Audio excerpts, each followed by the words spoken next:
আমি এখন চট্টগ্রামের ঐতিহ্যবাহী ইরাদের বাজারে শুটকি পল্লীতে আসলাম।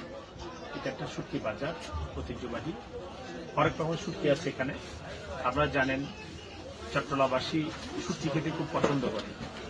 শুটকির খুব কদর, চট্টগ্রামের শুটকির কদর বাংলাদেশ ছাড়িয়ে সারা বিশ্বে পৌঁছে গেছে। তো আজকে যে বিষয়টা নিয়ে আমি কথা বলতে চাচ্ছি সেটা হলো, আমাদের কাছে অনেকে প্রশ্ন করেন যে শুটকি খেলে কোনো সমস্যা হয় কিনা। এই বিষয়ে একটু ধারণা দিতে চাচ্ছি।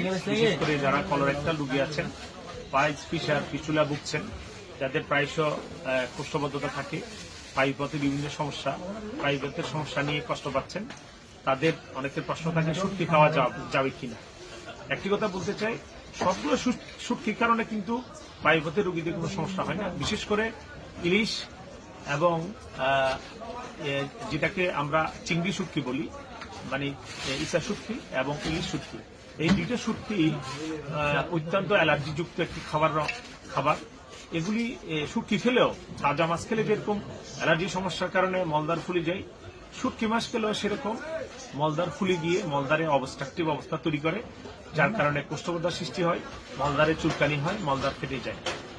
এই জন্য আমরা কয়েকটি সবগুলো শুটকির মধ্যে থেকে 2-4টি শুটকি না খাওয়ার ব্যাপারে আমরা আমাদের পেশেন্টদেরকে অনুৎসাহিত করি। ধন্যবাদ।